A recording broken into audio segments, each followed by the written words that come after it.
So what's up, Freedom Foods family, and welcome back to the channel. I got it's bad news all around when it comes to this drought that we're in right now. I'm on this side of the farm and we're basically out of grass. So I got to move the cows to the other side of the farm where there is still some grass, not a lot, but some, enough to make a difference and hold them to where we don't have to be feeding hay just yet. And what sucks is that I'm gonna have to do something that I don't want to have to do, but it's just the way it is. Our electric fence, it's so dry right now, our electric fence just isn't working. I just got out my little fence tester. It's hitting at 8,000 volts, but the thing is that it's so dry that the ground is acting like an insulator, and it's just not completing the circuit. I was just going, why are the cows just walking through it now? They've been for the last couple of days. I'm going, what's going on? I tested it and I'm going, it should be fine. Well, I water down where the grounding rod is, try that again, try and see if that'll help, do it. I even grabbed the electric fence when it was on, and I can faintly feel a little bit of a tick, not the big old pop. So the only thing that I can think of is that it's so dry here that the electric fence isn't even working. I mean, you can see, we still have a covering, but when you get down here, I mean, it's powder. We've missed every rain. We've missed every single rain, and it's killing me. See, we have this side of the farm over here to go. It's about 16 to 18 acres. I'm not even gonna try with the electric fence. I'm just gonna turn them out and just watch them very carefully. It's not gonna last them too long. It might last them a week, 10 days max, absolute max. I'm thinking more in the week range. And after that, it looks like that we're gonna have to go on hay in August. And I mean, I have some ideas with that, to where we still have more grass than other people around here that are just taking it all the way down. You can see that we still have a stubble. But if we pull them off hay for, say, a month, let whatever grows back, pray for a rain, pray for some sort of moisture to where it helps us just even the littlest bit. We might be able to grow, I don't know, maybe 6 to 8 weeks worth of grass by pulling them off right now and letting it grow up and try and get some sort of stockpile for the wintertime.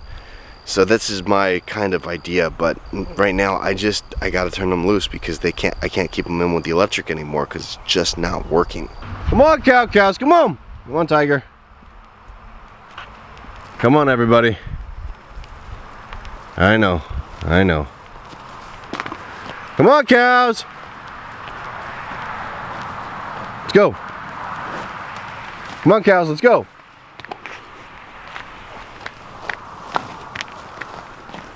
Alright, they're all coming.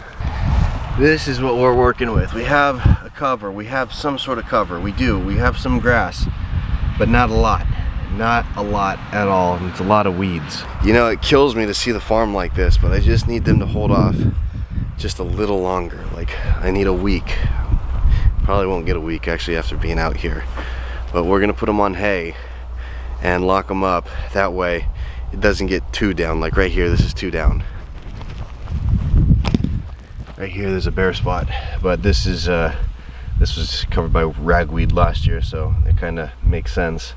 See, it kind of goes through a progression of having ragweed to not having ragweed to bare to hopefully improve next year, especially since we're going to pull the cows off real soon, and grass can grow back up here.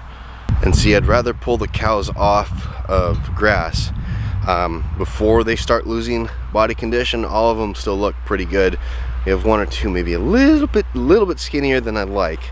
Nothing bad though, because if we can keep them fat, the fatter cow eats less hay. So let's try and keep them fat. We'll pull them off. We're gonna start feeding hay because that's the only thing that we can do. And while we're at this, real quick, before I do what I'm gonna do, need a little bit of help from you guys. If you guys know anybody that hauls hay from about the south talking Mississippi, Alabama, Louisiana, they have hay down there that is a decent price. If you know anybody that hauls hay, hopefully by the semi-load, because that's what we need right now, please write your name down in the comments or something. So if you or know somebody that hauls hay, please really get in contact with me. I have hay, I found hay, I just don't have a way of getting it here that's efficient. I can go on my truck, I can only do maybe 11 bales at a time. I'm looking to do a lot more than that, and that's a all-day thing. So if somebody else has the proper equipment to do it and knows what they're doing, please let me know. Well, what I was going to do, I can't do right now because I'm a dummy and I forgot to charge my battery to my electric pole saw. Because what I'm going to do, this is not my trick, this is something that I learned from my good friends. In drought conditions, when you need to be able to give your cows something to eat that is natural and not, you know, we're not doing corn, we're not going to do soybeans, we're not doing any kind of grain other than grass. But this is pretty close. This is I'm comfortable with because they eat down. Like they stripped off this this branch here of leaves. I'm gonna come through, especially with these pecan trees. I know I said pecan because that's the way I say it, from California, and there's some things about me that'll never change. I'm gonna come through and take down the few of the low-hanging branches, especially like over there. Those, you know, take down those 3 maybe right there. Well, 1, because the cows love them, and 2, because the cows need them. See, a cow will eat 28 pounds of grass, or in this case, maybe some pecan leaves, and we're gonna try and offset the grass just a little bit, just as a couple little things that we can do. I'll probably go around the farm, and you know, you need to do a pole saw and trim limbs every once in a while, right? Well, we're saving it for when we need them, and we're gonna put them to good use. We're gonna, when we chop those down, the cows will come running, and they'll pick off every leaf, and every leaf that they eat counts for probably 20 blades of grass. Take that all day long, just because we need something. We're losing now. Last video I made, I said we're holding okay, and we need a few more rains to keep us kind of, even just a drizzle. Man, we only live a few miles from town, just literally just town's just that way, a couple miles. They got rainstorms for, you know, 25 minutes to where enough water came down to make a difference. Completely missed us. It's completely missed us every time.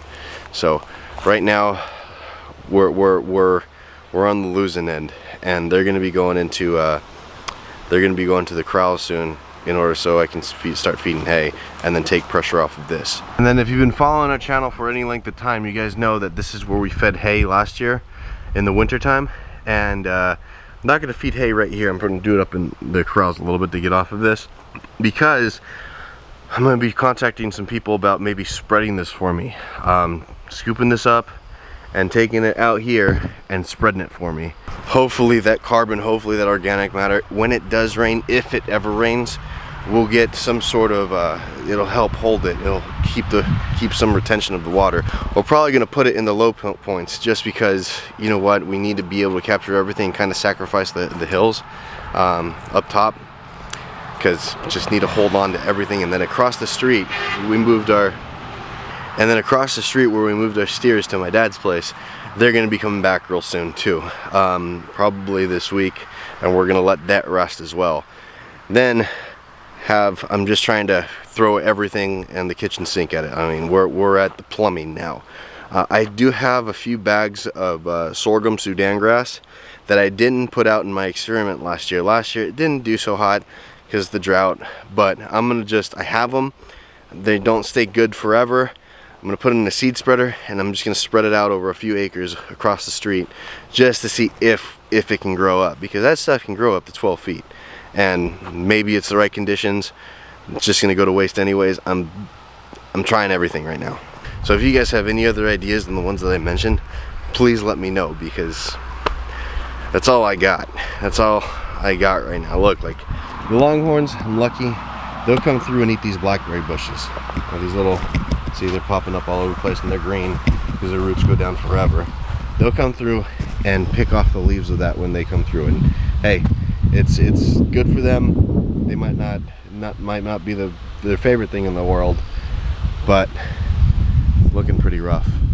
It just kills me to see the farm like this. You know, I put so much work and effort into trying to build it up, trying to make it better, and you know, we're running a lot more cows per acre than everybody else around here because of the methods and because, you know, we're able to grow more grass. But we also have to have some rain. See, here's a limb I'm gonna take down for sure. See that one hanging so low? Just cut it right there, have that drop. I cut it from the backside to have that drop, and then they have all these oak leaves to eat on just for some sort of filler. And there's some grass out there. So what I'm gonna do is I'm gonna wait for my battery on my pole saw to finish charging. While I'm doing that, I'm gonna go make phone calls. I'm gonna go make phone calls to trucking companies to see if we can get a load of hay. And like I said, if you have a contact that'll haul from the south to here, please let me know, because we can use it. I'm trying, guys. I'm trying. You're at the mercy of Mother Nature right now, or lack thereof of Mother Nature when it comes to the rain. It's getting kind of tough. So with that, don't mean to be depressing on these videos. It's actually kind of hard to be out here when you look around and go, man, there's nothing that I can do. I've looked at the irrigating, I've looked at, you know, pumping water, I've looked at everything. Right now, there's nothing that I can do. Mother Nature definitely won this round. Go eat, babies. Go eat. Go get everything that you can find, and I'll take care of you later, I promise. I know.